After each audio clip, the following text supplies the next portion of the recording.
자, 첫 번째 이제 NBA 경기 인디애나 페이서스 대 이제 미러키 벅스.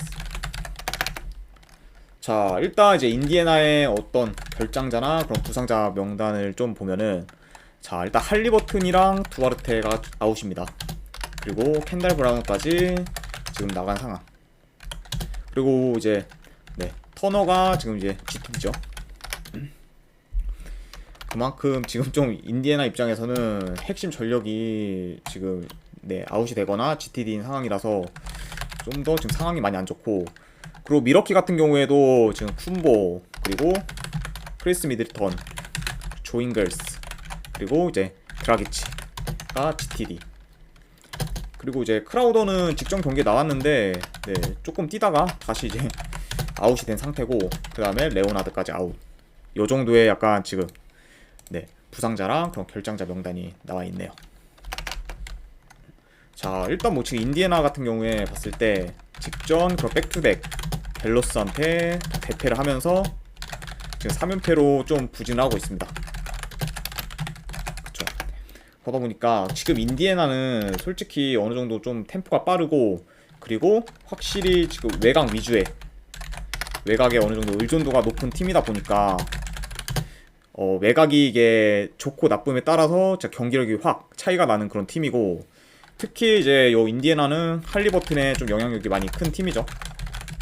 아무래도 이제 할리버튼이 지금 있어야 이게 공 흐름이나 그런 게 잘 들어가는데, 그런 약간 할리버튼이 없으면은 공의 그런 약간 무브먼트나 움직임 같은 것도 많이, 공의 흐름이라고 하죠. 볼 흐름도 굉장히 안 좋고, 그러다 보니까 좀 답답한 공격, 그런 게 너무 이제 많이 보이다 보니까 요거 같은 경우에는 아무래도 할리버튼이 없는 건 굉장히 인디애나한테 좀 크지 않나 생각이 들어요. 그쵸. 자, 일단은 저번 경기 이제 인디애나가 미러키를 잡았어요, 원정에서. 근데 그 경기는 진짜 말도 안 되게 인디애나 외곽이 엄청 터져가지고 미러키를 이제, 그것도 미러키 홈에서 잡은 그런 경력이 있는데, 그거를 지금 뭐 다 고려해도 막 과연 이제 미러키가 저번 맞대결처럼 좀 외곽 수비에 좀 허술하게 할까, 그렇게 저는 생각은 안 들어요. 그리고 인디애나 입장에서도 외곽이 진짜 미친 듯이 터져야 미러키를 이길 수 있지, 그거 아니면은 솔직히 지금 답이 없는 상황이기 때문에 미러키가 지금 저번보다 어느 정도 좀 더 철저하게 이제 공략을 해서 이번 경기는 이제 무난히 이기지 않을까 생각이 들어요. 그래도 일단 지금 미러키 입장에서도 쿤보랑 미들턴 정도가 어느 정도 좀 들어와야 그래도 좀 더 핸디값은 좀 안정적이지 않나 싶습니다.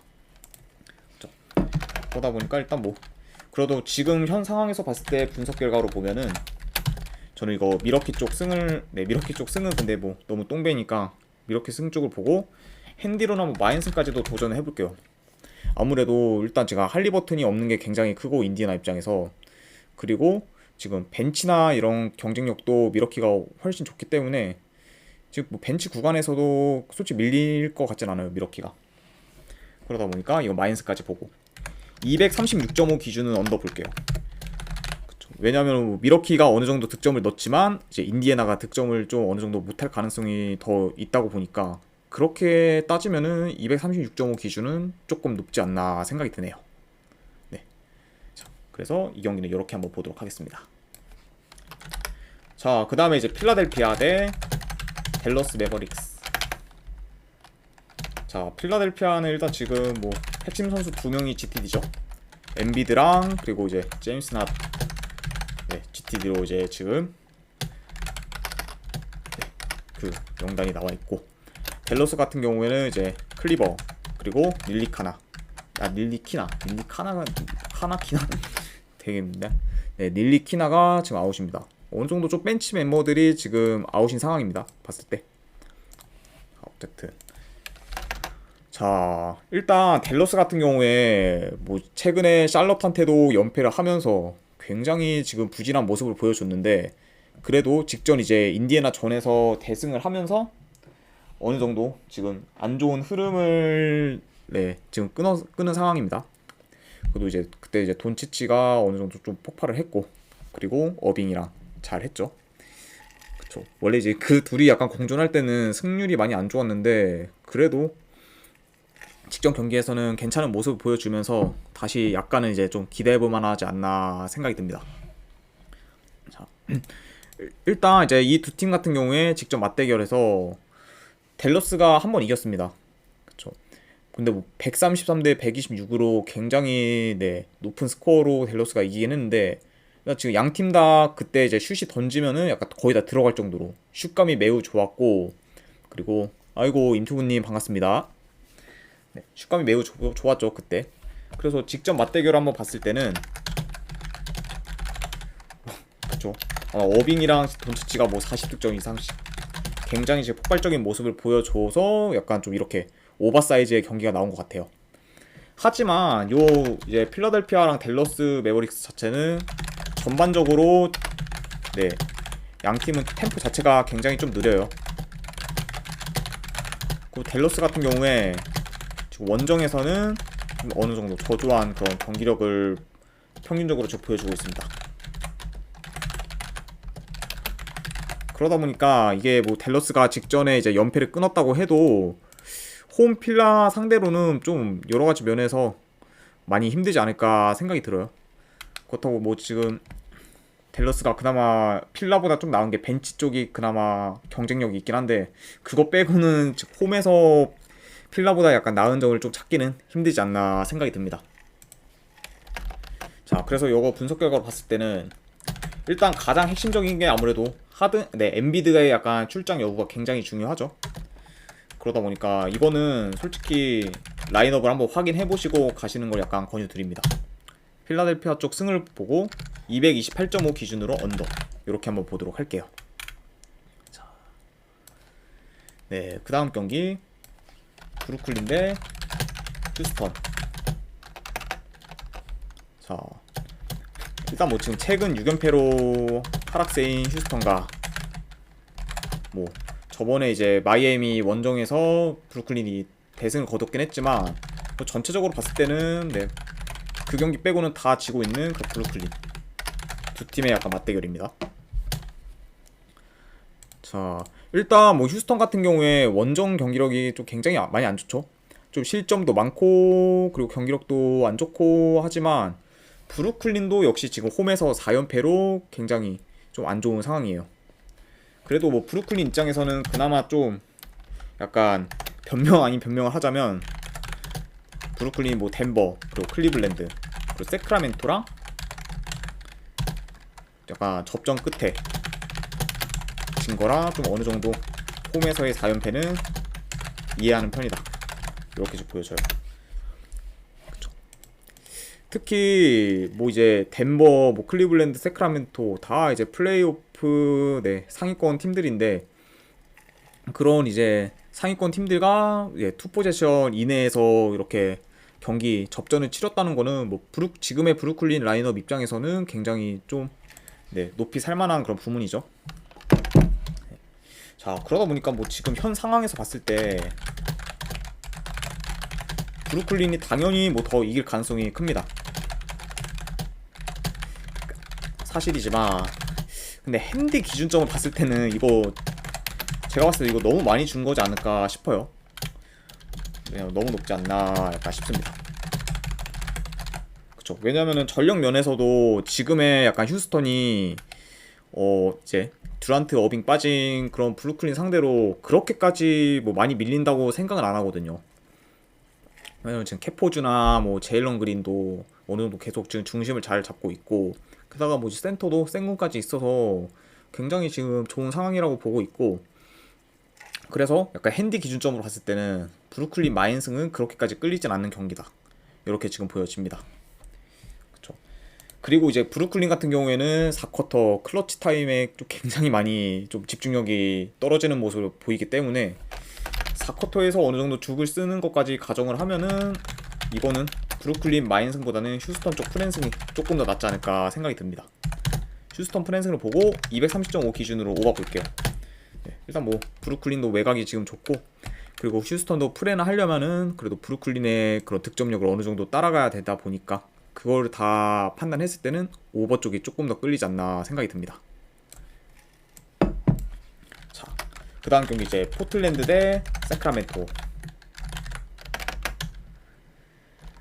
자, 일단 포틀랜드 같은 경우에 이제 릴라드, 그리고 사이먼스, 그랜튼, 너키치, 윈슬로우 다 이제 아웃이죠.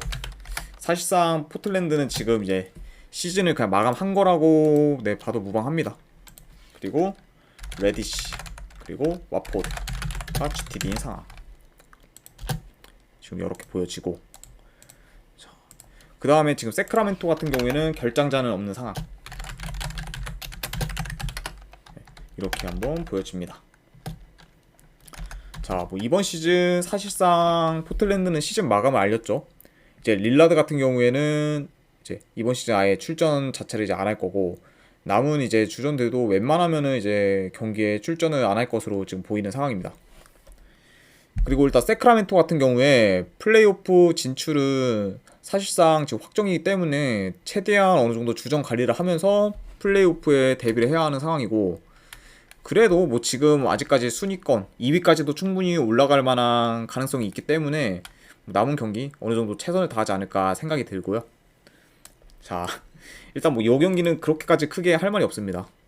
포틀랜드 뭐 지금 주포 다 빠졌고 벤치 경쟁력도 그러다 보니까 확실히 차이도 나고, 전체적으로 지금 뭐 세크라멘토가 선발 벤치 밀리는 게 없기 때문에 요거는 뭐 간단하게 봤을 때 그냥 세크라멘토 쪽 승에 마인승까지도 도전해야 되지 않을까 생각이 드는 경기예요. 승 그리고 마인승 235.5 기준은 언더 볼게요. 이거 세크라멘토가 수비가 안 좋다고 해도 지금 현재 포틀랜드의 전력으로 갔을 때는 네, 득점력이 워낙 지금 저조하기 때문에 이런 것까지 다 고려하면은 언더까지 보는 경기로 가져와 보겠습니다. 세크라멘토 승, 마인승 235.5 기준 언더. 이렇게 한번 보도록 하고, 자, 그 다음에 이제 피닉스 대 미네소타. 사실상 내일 가장 메인 매치라고 봐도 무방하죠, 이 경기. 피닉스 같은 경우에 지금 이제 두란트만 GTD인 상황. 그리고 미네소타 같은 경우 타운스, 그리고 에드워즈, 노엘, 그리고 프린스가 GTD. 그리고 라이언이 지금 아웃. 라이언은 사실상 뭐 거의 벤치 멤버다 보니까 크게 뭐 신경 쓸 거 없는데, 타운스랑 에드워즈, 뭐 노엘, 프린스 요 선수들의 약간 출전 여부는 어느 정도 중요한 상황이라고 봅니다. 자, 일단 지금 근데 듀란트가 GTD라고 해도 이제 출전 소식이 네, 나왔죠, 뉴스로. 그러다 보니까 이번 경기에서 굉장히 출전 가능성이 높은 상황이고, 그 상황에서 약간 보면은 지금 뭐 피닉스 입장에서는 풀라인업이지 않나 생각이 듭니다.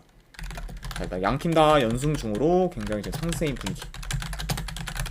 그렇죠? 피닉스 같은 경우는 뭐 지금 2연승을 달리고 있고, 미네소타는 4연승을 달리고 있고, 이렇게 지금 달리고 있습니다. 자, 그리고 지금 이제 최근 양팀의 상승세 중 하나가 약간 벤치 득점력이 둘 다 굉장히 좋아요. 아무래도 득실 마진도 굉장히 좋고, 그러다 보니까 이 두 팀 다 벤치에 어느 정도 좀 기복이 있는 편인데, 최근은 좀 굉장히 지금 벤치 득점력이 좋다 보니까 전체적으로 좀 나은 상황이다, 이렇게 볼 수가 있죠. 그러다 보니까 연승까지도 하고 있고. 자, 그러다 보니까 이제 경기 도중에 이제 벤치 구간에서 흐름이 끊기지 않고 계속해서 약간 리드를 할 수 있는 그런 원동력이 생기다 보니까 지금 좋은 결과를 내고 있습니다. 자, 일단 이번 시즌 맞대결을 봤을 때 2승 1패로 피닉스가 우위긴 해요. 그리고 뭐 지금 1패도 부커가 없었을 때. 그 다음에 지금 이제 듀란트 같은 경우 부상 후 첫 경기라 어느 정도 지금 출전 시간은 그렇게까지 길게 가져가지 않을 것 같아요. 듀란트 같은 경우에는 뭐 큰 부상도 한번 당한 적이 있고, 그리고 이제 최근에도 부상에서 바로 복귀한 경기이기 때문에 이번 경기에서는 출전 시간 굉장히 좀 제한적이지 않을까 생각이 듭니다. 그래서 지금 약간 상승세인 그런 미네소타가 충분히 어느 정도 대등한 경기를 하지 않을까 예상이 들어요. 물론 뭐 전제가 있죠. 아무래도 타운스랑 에드워즈가 일단 출전을 하냐 안 하냐, 그게 가장 큰 것 같아요. 그래서 이것도 분석 결과로 한번 봤을 때는 그래도 이거 6.5는 좀 너무 크지 않나 싶어요. 그래서 미네소타 쪽 이거는 프랜스 볼게요. 결과적으로 봤을 때. 근데 단 여기에 전제가 있죠. 아무래도 타운스랑 에드워즈가 출전 시, 그러면 타운스 에드워즈가 출전을 하면은 미네소타가 솔직히 피닉스한테 그렇게까지 끌릴 건 아니기 때문에 6.5라는 핸디는 좀 많이 크지 않나 생각이 들고, 그리고 234.5 기준으로는 네, 오버 볼게요. 자, 이렇게 해서 이렇게까지 됐고, 그 다음 경기가 이제 시카고 대 LA 레이커스.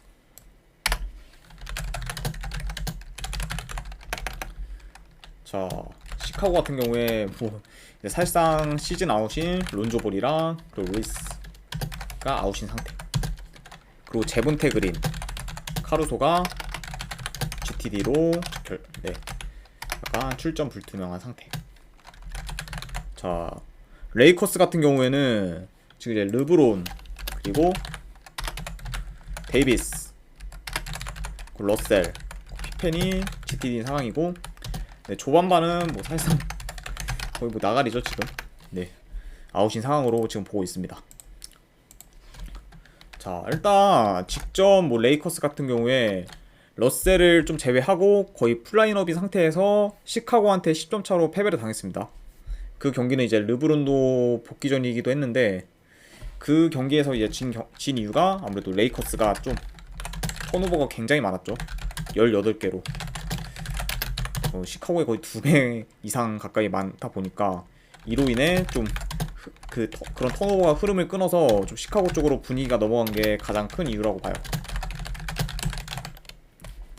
그러다 보니까 계속 전반 내내 이제 그 리드를 당하고 4쿼터까지도 결국 그 간격이 유지가 되다 보니까 결국에 이제 추격의 그런 의지가 좀 많이 꺾이지 않았나 생각이 듭니다.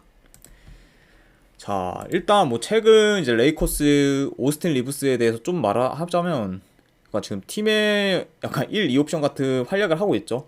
그만큼 뭐 이제 30득점 이상 하는 경기도 좀 이제 몇 경기 보이고, 그만큼 지금 기량이 좀 많이 올랐다가 최근에는 약간씩 좀 네, 다시 네, 좀 떨어지는 모습을 보이고 있어요. 그러다 보니까 지금 뭐 어느 정도 한계가 있죠. 오스틴 리브스가 이렇게 주전으로 활약하기에는. 그러다 보니까 그거를 약간 이제 뒷받쳐줄 이제 디안젤로 러셀의 좀 복귀가 필요한 편인데, 과연 이 경기에서 일단 러셀이 복귀할지가 약간 의문인 경기긴 해요. 그러다 보니까 이 경기는 다른 무엇보다도 러셀이랑 좀 앤서니 데이비스의 약간 출전 여부가 좀 여러모로 중요한 상황이다, 이렇게 보여집니다. 자, 이걸로 있을 때도 그렇게 봤는데, 솔직히 지금 뭐 레이커스가 뭐 데이비스, 르브론 있을 때도 저번에 시카고한테 원정에서 10점 차로 쳤고, 게다가 이번에는 시카고 홈에서 만약에 경기를 치른다 했을 때 원정 레이커스를 약간 믿을만 하냐라고 하면은 저는 약간 지금 의문이긴 합니다. 그래서 이거 분석 결과로 보면은 저는 이거 시카고 쪽 한번 역배승 볼게요. 역배승을 보니까 당연히 프랜스까지도 보는 경기 가져가고, 225.5 기준. 네, 요거는 언더 보겠습니다. 아무래도 지금 이제 레이커스 같은 경우에는 웨스트브룩이 이제 빠지고 이제 뭐 반더빌트, 뭐 비즐리 이제 이런 선수들로 이제 메꿔지다 보니까 그런 상태에서 이제 좀 템포가 많이 느려졌어요. 그리고 시카고 역시 템포가 그렇게 빠른 팀도 아니고, 그러다 보니까 요거는 좀 이제 전 경기처럼 좀 템포는 그렇게 좀 느리게 가면서 약간 저득점 위주의 경기가 되지 않을까 생각이 듭니다. 그래서 이거는 이제 시카고 역배승, 그리고 프랜승, 그리고 225.5 기준 언더, 이렇게 한번 보도록 하겠습니다. 자, 이제 마지막 경기죠. 뉴욕 닉스 대 마이애미 경기. 자, 뉴욕 닉스 같은 경우에 일단 브런슨의 약간 출전 여부가 굉장히 중요하고, 데릭 로즈도 지금 GTD인 상황. 자, 그 다음에 이제 제프리스 그리고 주한 워싱턴은 아웃, 이렇게 보여지고. 자, 마이애미 같은 경우에 지금 지미 버틀러가 GTD로 약간 네, 출전 불확실한 상태, 그리고 요비치가 아웃. 네, 요 정도로 네, 결장 유무를 좀 알 수가 있을 것 같네요. 일단 마이애미 같은 경우에는 직전 토론토 원정에서 졌죠. 사실상 오늘 경기에서 이제 토론토 원정에서 지고 백투백 경기를 약간 치르는 상황입니다 지금. 그래서 지금 마이애미 같은 경우에 타일러 1호 그리고 뱀 아데바요가 30분 대 약간 중후반을 뛰고 와서 체력적으로 지금 굉장히 좀 힘들지 않을까 생각이 들어요. 게다가 이게 지금 토론토 아무래도 캐나다에서 경기를 뛰고 바로 하루아침에 미국으로 와서 이제 뉴욕 원정을 뛰어야 되는 경기다 보니까 지금 뭐 체력적으로나 컨디션으로나 굉장히 좀 많이 부담이 되지 않을까 생각이 듭니다. 자, 일단 요 두 팀 최근 직전 맞대결을 봤을 때 두 팀 다 약간 3점 슛이 뭐 굉장히 지금 미친듯이 폭발했죠. 거의 뭐 3점 성공률이 뭐 40%뭐 중후반까지 왔다 갔다 하고 그러다 보니까 뭐 한 3점 슛 성공 개수도 뭐 15개 이상으로 굉장히 폭발적인 화력을 보여줬는데, 그래도 여전히 요 두 팀의 그런 템포나 여러 가지 수비적인 면이나 이런 걸 봤을 때는 네, 오바가 약간 보기는 힘든 상황이에요. 아무래도 게다가 지금 이제 마이애미 같은 경우에는 버틀러까지 빠지면은 득점력 자체가 굉장히 지금 약해지기 때문에 이게 버틀러의 어느 정도 출장 유무도 중요하고, 그리고 뉴욕 같은 경우에도 일단 브런슨이 어느 정도 있어야 좀 더 득점력이 많이 올라가기 때문에 지금 요 두 선수의 어느 정도 GTD 여부가 중요하고, 근데 요 두 선수가 지금 출전을 한다고 해도 솔직히 오바는 그렇게 끌리지가 않아 보이네요. 그래서 일단 마이애미가 지금 백투백이다 보니까 3점 성공률도 많이 좀 떨어질 가능성도 크고, 그리고 3번 연속으로 그렇게 폭발적인 그런 경기가 될 것 같진 않아요. 그래서 이제 여 경기는 약간 좀 저득점 위주로 보는 경기이기도 합니다. 그래서 뭐 이건 뭐 일단 분석 결과로 봤을 때 뉴욕 쪽, 네, 뉴욕 닉스 승을 보고 요거는 마인스까지 봅니다. 아무래도 마인승에다가 그리고 224.5 기준, 요거는 언더 볼게요. 네. 기준점이 좀 생각보다 아무래도 그 직전 두 경기에 반영돼서 그런지 높긴 한데, 그래도 평균적으로 봤을 때는 아무래도 언더가 좀 더 나올 경기가 맞지 않나 생각이 듭니다. 네, 이렇게까지 해서 이제 오늘 NBA까지 분석을 마쳤습니다. 혹시 궁금하시거나 뭐 질문 있으신 분들은 채팅으로 말씀해 주시면은 제가 답변해 드리도록 할게요. 네, 지금까지 일단 분석 방송 끝까지 봐주신 분들 대단히 감사드립니다. 감사합니다.